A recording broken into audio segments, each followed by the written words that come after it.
If you see an art project in the middle of nowhere, don't approach it.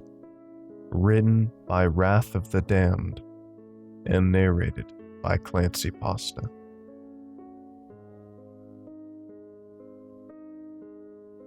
It should have just been an art project. Why would a loving God have created something that looked so harmless and yet moved and bit like a regular animal? Perhaps God sent the car beast to my brother and me as a test, so I wouldn't approach such objects in the future. But if so, why would he create and send such hideous, merciless creatures to destroy his children? My brother, Jacob, and I found the car beast in a field that was just past the pine forest that surrounded my family's ranch. We would regularly hike around that area and take artistic photos of the natural beauty God provided us. As long as we both carried our rifles on our backs and only explored during the day, our parents felt that we would be safe. Our first thought upon seeing the car beast was that it was just a regular wreck. Lord knows how it got out here in the middle of nowhere, but it was easy to assume that someone had just dumped it there. It's only upon looking back now that I can realize there were no tire tracks leading up to it. Pity when people just dump their junk out here, I said to my brother. At least it's not on our land. Well, it could give some animals shelter at least, Jacob said. Want to take some photos of it? Could look pretty neat. Well, what if animals are living in it? Just keep a fair distance, I guess. As we got closer, we quickly noticed that the car wasn't just a car. All kinds of random and strange decorations jutted out of the car's body. A lot of them seemed animalistic. A few spider or crab-like legs of various sizes were connected to various places on the roof and the car doors. There was even one sticking out of the car's right back bumper. A few randomly sized and shaped spikes like those of a lizard stuck out of the roof and the front trunk. We also could see 3 snail-like eye stalks sticking out of random places on the car's roof. Inanimate objects were present too. A few metal spatulas and spoons stuck out of the places where the roof met the car doors. Something like a traffic pole light seemed to stick up out of the windshield, as if it had transformed from the window's glass. The headlight of the car and the space just beyond it seemed to have transformed into a wooden bookshelf. The metal and glass perfectly transitioned into the wood. Jacob and I looked at each other and grinned. At that point, the thing looked rather goofy to us. If only we had thought otherwise. Seems like an art project of some kind, my brother said. Shouldn't it be in a museum then? I asked. Maybe the artist decided to just throw it away. Could it be worth something? Dunno. Could serve as a nice conversation piece on the ranch though.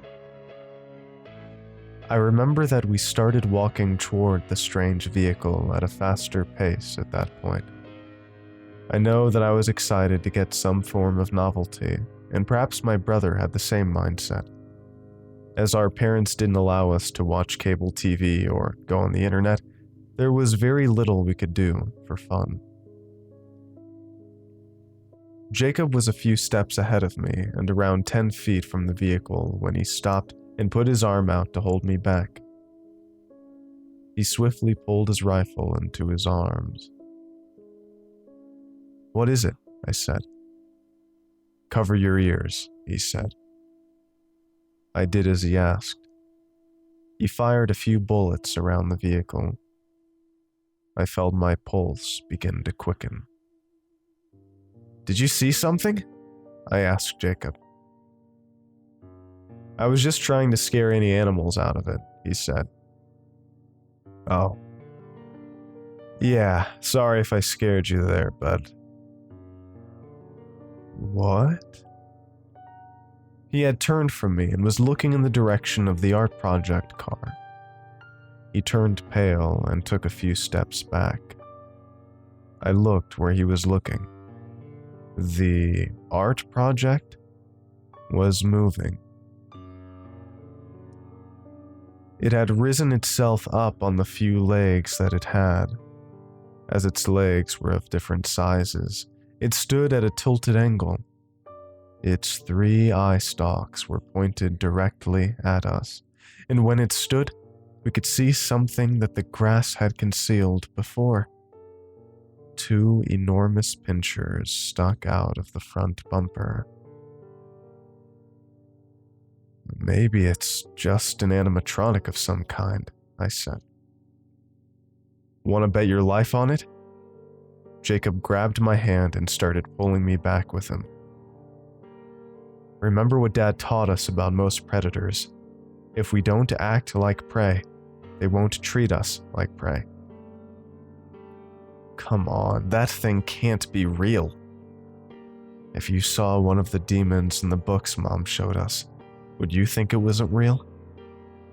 What, you think that thing's a demon? It very well could be. Just keep backing up.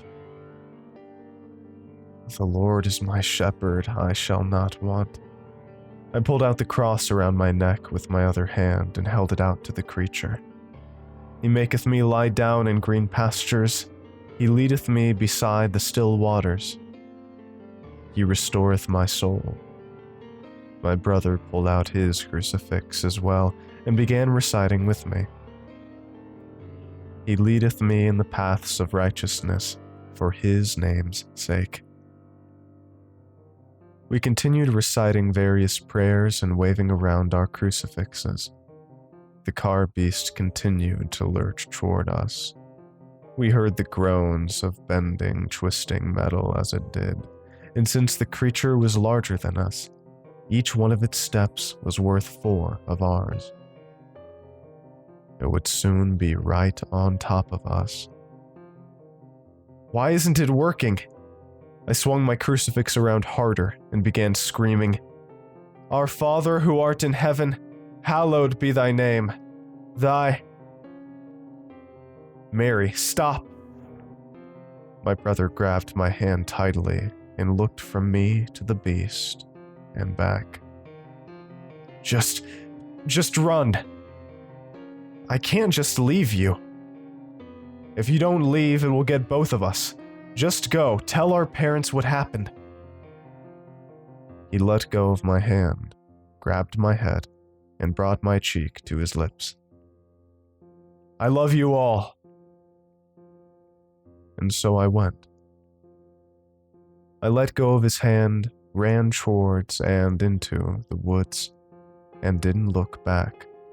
But I still heard my brother's fight with the car beast behind me. There came the sounds of gunshots, glass shattering, metal twisting, and the screams and yells of my brother as the beast, presumably, attacked him. When I got back to the ranch house, I told my parents what happened through the sobs and tears. We armed ourselves further with guns, Bibles, and crucifixes, and returned to the field. We found nothing. There was no sign of the car beast ever having been there. It had somehow left no markings in the ground where it had walked. The grass where it had laid wasn't flattened. And worst of all, there was nothing left of my brother. We found no blood, no clothing or possessions. And worst of all, no body to bury.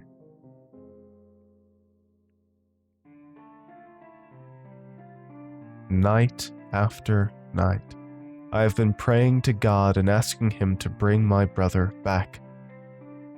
As of now, my prayers have not been answered. Is God purposely ignoring my pleas? Or is he as powerless against this demon as I am?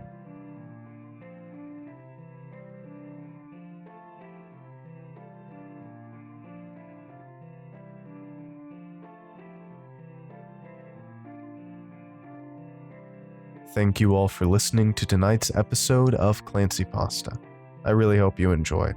If you did, I would really appreciate it if you would give the video a like, subscribe for more, follow me on Twitter at ClancyPasta, and thank you to all of my supporters across Patreon, YouTube members, and Anchor.